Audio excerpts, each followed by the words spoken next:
Namaste and welcome in the series of cybersecurity. This side is Meena and today I will discuss about next generation encryption. Okay, so let's start today's session. Before discussing about the next generation encryption or next generation cryptography, we need to understand why we need cryptography or encryption. What the need of all these things. For example, here two person, that's Mr. A, this is Mr. A, wants to communicate with Mr. B, okay, and they are communicating with each other on a public network which is internet. Okay, so when we just connect with the internet, that's public network, that means the other person who is also connected with it, they can have a look on that information what is passing through it, because there are a lot of many tools hackers can use, or the person who just want to understand what type of traffic is passing to the particular network or the part of network, they can get a copy of it. Okay, so whatever the information Mr. A want to send to Mr. B, that's very sensitive. So he wants, yes, whatever the information I will share with you, I need something, some security, so that when I will send to you that particular information, only you will be able to receive it. Okay, another thing, if during the transmission, if any change will occur or somebody will try to change it, then we just come to know, yes, somebody tempered it and somebody made a change in it.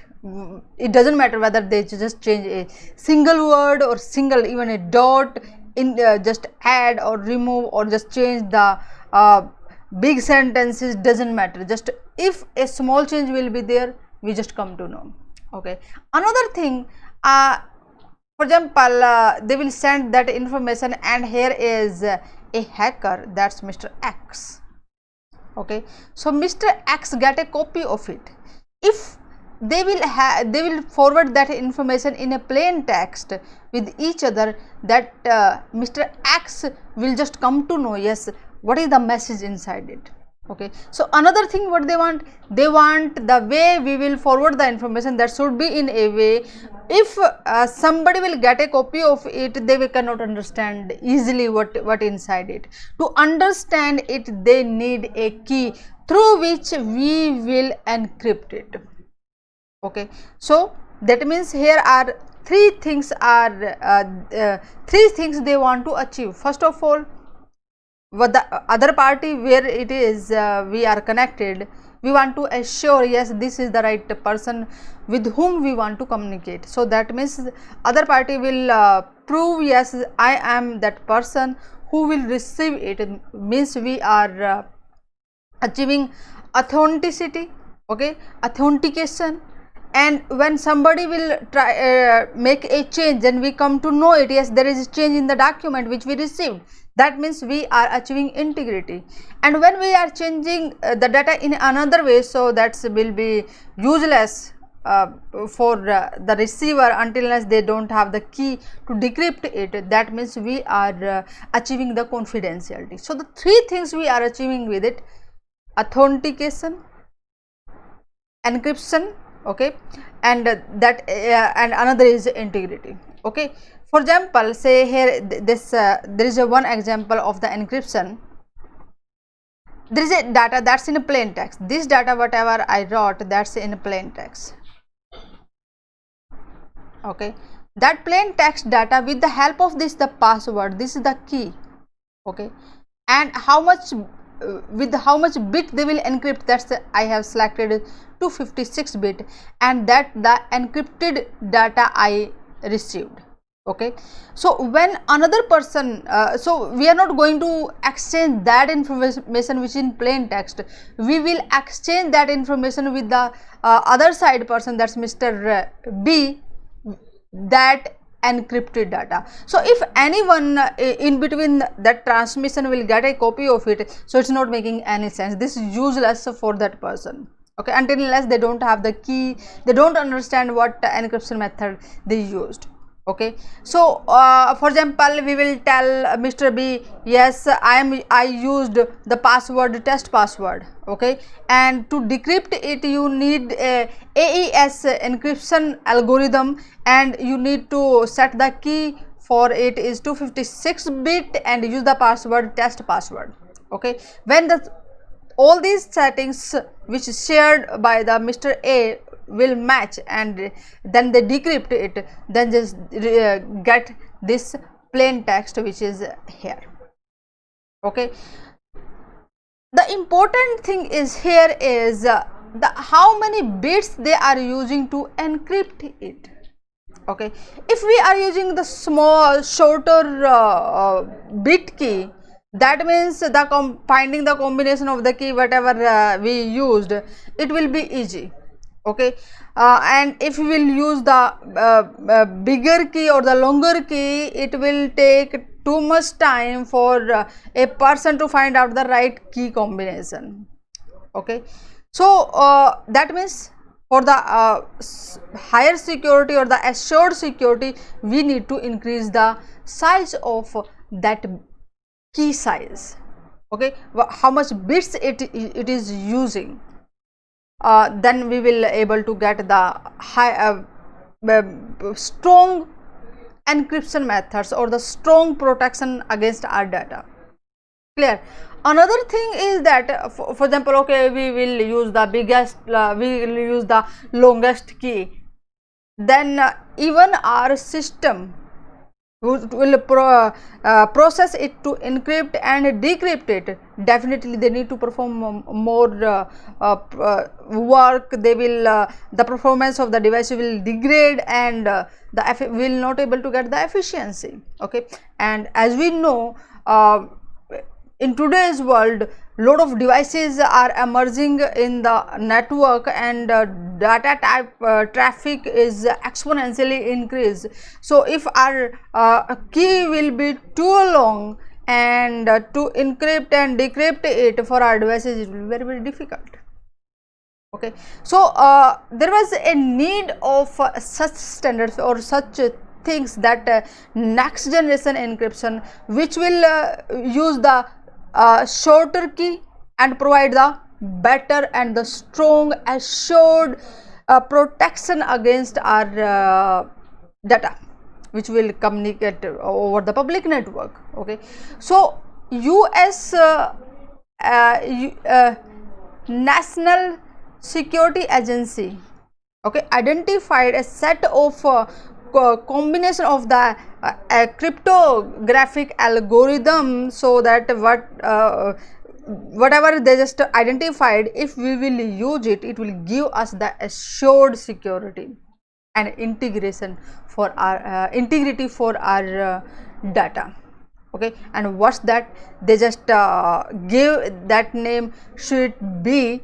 Okay, and we will just discuss about it. So now just here just we need to understand why we need the next generation encryption, because nowadays computing power of our devices are increased, and when we have the more computing power, then definitely they will process it, the key process those for the key combinations very fast, and they will find out what is the key to decrypt the data.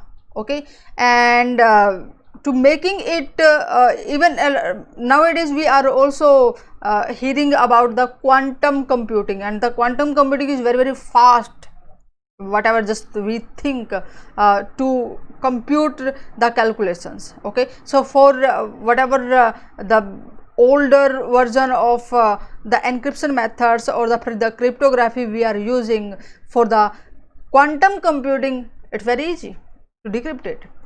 Okay, so that's why we need some method which can give us the real very strong method to protect our data. Even the quantum computing will not be able to decrypt or will break it. Okay, then we will able to secure our data. Okay, so just I will share now the information about the next generation cryptography or the encryption. Okay, so they just NSA found that identified that combination. Yes, if we will use such combinations, then definitely we can get very good or a wonderful security system for our cryptography. Okay, for see, here is one major things they include, that's EC. Okay, elliptic curve cryptography. Okay, so the beauty of this EC was they are using shorter keys, okay, shorter bit keys, and providing wonderful great encryption method. Okay, so there are the different combinations. So for the authentication, for encryption, for the key exchange, for integrity, for hashing, just we use the combination which is suitable for our environment, then definitely we can achieve wonderful security system for our data transmission, which we will transmit over the public network. Okay, so here are the key strength. If we are using 80-bit key in the symmetric encryption method, for example, symmetric means the same key which I showed you the example here, like here this one. So the password is test password. So the same password we will use to decrypt it. It is the example of the symmetric key. Okay, when we use the same key to encrypt and decrypt the data, that is symmetric key. And when we use the one key, maybe that's for example say public key to encrypt the data and a private key to decrypt the data, then we are using RASA or digital signatures. Okay, so this is we use for public key and private key in case of private and public key. Okay, and this is ECC. Okay, here is just see the difference. 80-bit key strength, whatever we achieve in the symmetric key, if we are using private public key combination, then we need 1024 bits. Okay, and in case of ECC, there is we can achieve 160 bit to 223 bits. Okay, and similar way if we are using 128 bit in case of symmetric, and if we are using in RSA, then definitely we need 3072. That's huge. And in case of ECC, just we can achieve with the help of 256 to 383 bit keys.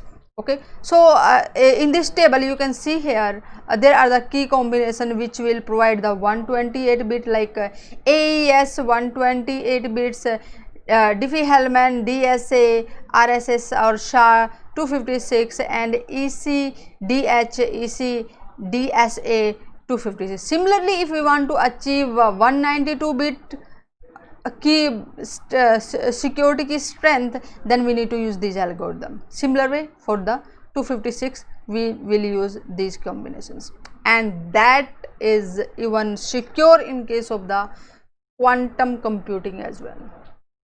Okay, I hope just you understand the urgency of the next generation encryption and how it is helping to secure our data which we are communicating over the public network, that's the internet.